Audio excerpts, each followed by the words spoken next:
송지원 아나운서가 진행하는 KBS 창원 라디오 라이브 경남을 함께하고 계십니다.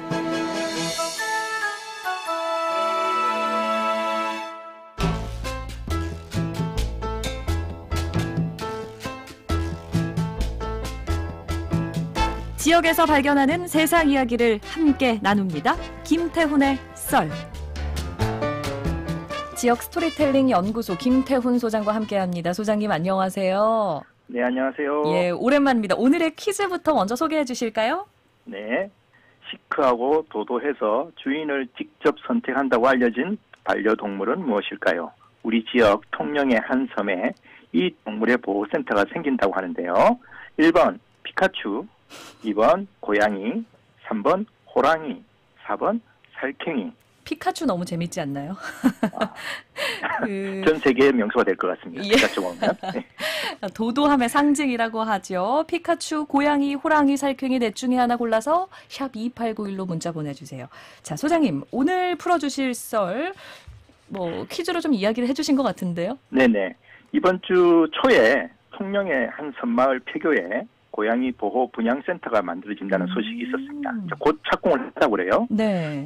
동물을 사랑하는 개인이 아니라 지자체가 주도해서 이런 시설을 만드는 건 아마 처음이지 않을까 싶어서 오늘은 섬과 고양이 이야기를 좀 해볼 겁니다. 여기가 통영시 한산면에 있는 용호도라는 섬이라면서요? 네, 맞습니다. 그 한산 대첩 일어났던 바로 그 한산도인데요. 네. 주민은 한 200여 명 되는 것 같고 여기 이제 용호 분교가 2층 건물이었어요. 꽤 학생들이 있었던 곳이죠. 근데 그게 이제 폐교가 됐는데 이 폐교를 리모델링해서 고양이 센터를 만들겠다. 그래서 일명 고양이 학교라고 이름을 지금 붙이고 있는 중입니다. 예, 동물 보호 단체도 아니고 지자체가 주도해서 이런 동물 관련 시설 만드는 게 저는 되게 상당히 신선하게 느껴지거든요. 네네. 어떤 과정을 거쳤을까요? 혹시 우리나라에서 최초예요? 우리나라에서 최초인 거 맞고요. 아, 최초예요? 네네, 맞습니다. 이게 이제 처음에는 시민들 사이에서도 이렇게 반려동물과 관련해서 돕자고 하시는 분들이 많잖아요. 근데 이게 지난 지방자치선거에서 지금 현재 통영시장인 강석주 시장이 공약으로 채택을 합니다. 네.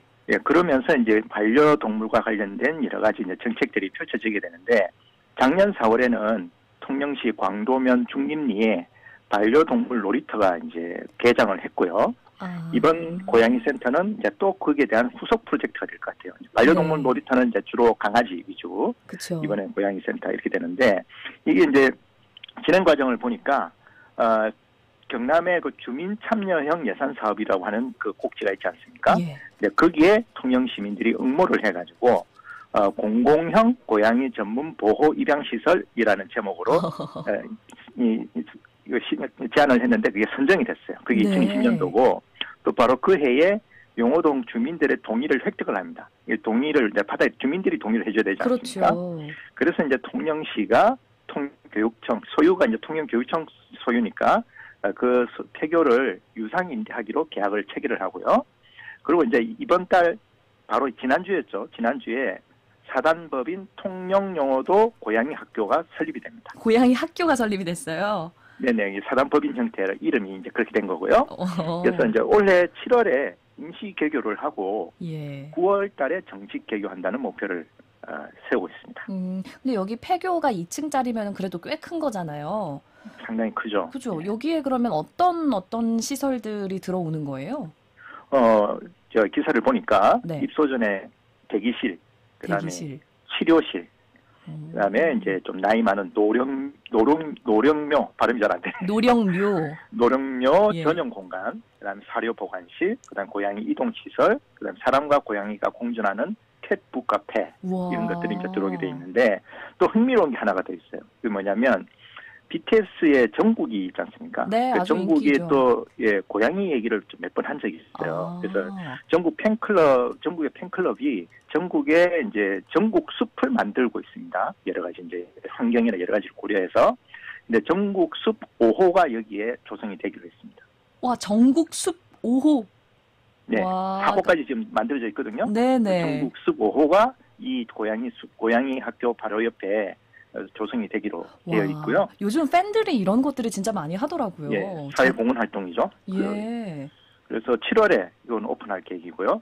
그리고 이제 향후 이 사단법인 중심으로 해서 여행 사업을 한다든지, 그다음에 통영에 수산물이 많지 않습니까? 수산물을 가지고 고양이 위주의 어떤 펫푸드 사업을 한번 개발한다든지, 그 지역 공예인들, 통영이 또 공예가 유명하잖아요. 네. 그 관련해서 굿즈 사업을 한다든지, 뭐 이런 식으로 해서 지역민들이 그 사단법인에 이제 지역민들이 이제 주로 참여를 하는데, 지역민들이 참여해서 지역 일자리 창출, 그리고 청년들이 좀 돌아올 수 있는 그런 섬을 만들겠다, 이런 야심찬 포부를 제시하고 있습니다. 저는 복지 차원에서만 의미가 있다고 생각을 했는데 이게 지역 경제에도 분명히 도움이 되겠어요.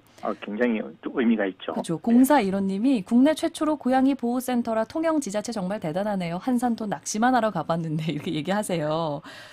저도 그 학교에 입학하고 싶은 마음이 좀 생기는데 어떤 고양이들이 1회 입학생 자격을 얻게 되나요? 그 1기 입학 정원이 120마리입니다. 오, 120마리나 입학을 해요? 오. 네, 일단 우선순위를 보니까 네. 생후 3개월 미만의 구조된 고양이, 새끼 그다음에 주인에게 버림받은 유기묘, 그다음에 장애를 가진 장애묘가 우선 입교되는 거고요. 그다음에 향후 이제 공간과 면적을 고려해서 만약에 이제 시민들이 많이 사랑해 주시면 좀 더 이렇게 확장할 수 있겠죠. 그렇죠. 그래서 보호 개체수를 설정을 하고 적정 개체수를 유지하면서 뭐 일행이 된다면 또 이제 그만큼 또 이렇게 다시 유기묘가 또 시키는 들어오고 이런 방식으로 운영을 한다고 합니다. 근데 저는 이 섬이랑 고양이가 되게 잘 어울리는 조합 같거든요. 왜 일본에도 고양이 섬이라고 있지 않나요? 그렇죠. 고양이하고 섬 이미지를 우리가 아마 맞아요. TV를 통해서 많이 접했을 텐데 일본의 이제 고양이 섬이 꽤 유명합니다. 그리고 네. 일본은 또 예로부터 고양이를 좀 이렇게 귀하게 또 신성하게 여기는 그런 문화가 있잖아요. 맞아요. 그래서 복을 부른다고 해서 이 모든 상점에 가면 이렇게 팔 흔들고 있는 거. 고양이 그 마네키네코라고 하죠. 예. 네.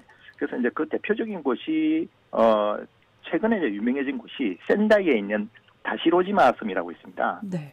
여기도 이제 그 고양이가 많기로 유명했는데 고양이 신사까지 있대요. 근데 여기가 최근에 유명해진 이유가 2011년도에 그 동일본 대지진이 있었지 않습니까? 네. 그 센다이가 그 영향권에 있었거든요. 그때 쓰나미로 그 불량식장이 다 파괴가 됐대요.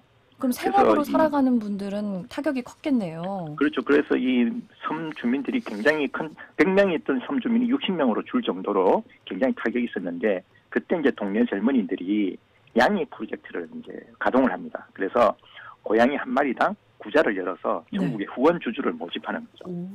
예, 그러게 이제 일본에서 인기를 끌면서 거기에서 이제 모여진 자금으로 동네가 재건을 하게 되는 이제 그런 기적 같은 일이 있었거든요. 네. 그게 지금 책으로 나와 있어요. 고양이 섬의 기적이라는 책이 있는데 그 과정을 담은 거예요? 네네. 우리나라에도 번역이 돼 있으니까 고양이 관심 있는 분들은 한번 이 책을 한번 읽어보시면 좋을 것 같고 이게 다시로지마 섬의 어떤 사례가 한국 버전이 통영 사례가 되지 않을까. 고양이를 통해서 고양이를 통해서 이제 우리 통영의 어떤 섬들이 다시 부활할 수 있는 그런 어떤 모델이 됐으면 좋겠다 싶습니다. 그러니까 불과 2-3달 전에 우리 지역에서도 한 청년이 고양이를 잔인하게 죽이는 사건이 또 있었잖아요. 맞습니다. 계속해서 잊혀질만 하면 그런 뭐 학대 사건들이 계속 나오고 그래서 이 통영의 고양이 학교 프로젝트가 잘 성공을 해서 반려동물을 바라보는 그 시선도 좀 바뀌었으면 좋겠네요. 우리 해외 여행을 나가 보면 길에 고양이들이 참 많잖아요. 네. 근데 참 우리나라하고 다른 게 고양이들이 피하지를 않거든요, 사람은. 그래요? 터키 가서도 저도 많이 느꼈고, 일본에서는 더 말할 나위가 없고, 근데 우리나라는 사람만 가면 다 피하잖아요. 그게 한국 고양이가 특별해서라기보다는 한국 사람들이 고양이를 대하는 태도 때문이라고 저는 생각을 합니다. 그런 어떤 그 학계의 어떤 기억들이 공유되다 보니까 그런 어떤 태도가 나오는 것 같은데요. 그런 면에서 이번에 통영의 고양이 학교 프로젝트는 굉장히 좀 의미가 있다. 특히 이제 우리 지역에서도 얼마 전에 그런 사건이 있었으니까요. 맞아요. 그런 면에서 이런 것들이 또 동물들과 사람들이 공존해 나갈 수 있는 좋은 모델로 또 선선한 구조가 되는 그 사례가 됐으면 좋겠다 싶습니다. 네, 아마 이 통영 사례가 좋은 선례가 돼서 전국으로도 뻗어나가면 참 좋겠어요. 네, 우리 또 새로운 명소가 생기고 또 우리 섬이 또 꽤 많지 않습니까? 네, 맞아요. 제2, 제3의 그런 어떤 모델들이 나올 수도 있지 않을까 그렇게 기대를 해봅니다. 네, 오늘 말씀도 잘 들었습니다. 소장님 고맙습니다. 감사합니다. 지역 스토리텔링 연구소 김태훈 소장과 함께 했습니다. 와, 오늘 문자 많이들 보내주셨네요. 퀴즈 정답은 2번 고양이였습니다. 9920-3097 그리고 카카오톡 아이디 깽찐이 대박이님 총 4분께 커피 교환권 선물로 보내드리죠. 이 이외에도 문자 보내주신 분들 너무너무 감사드립니다. 오늘 당첨 안 되셨다면 다음번에 꼭 노려주세요. 금요일 순서 여기까지입니다. 라이브 경남 함께 해주셔서 고맙습니다.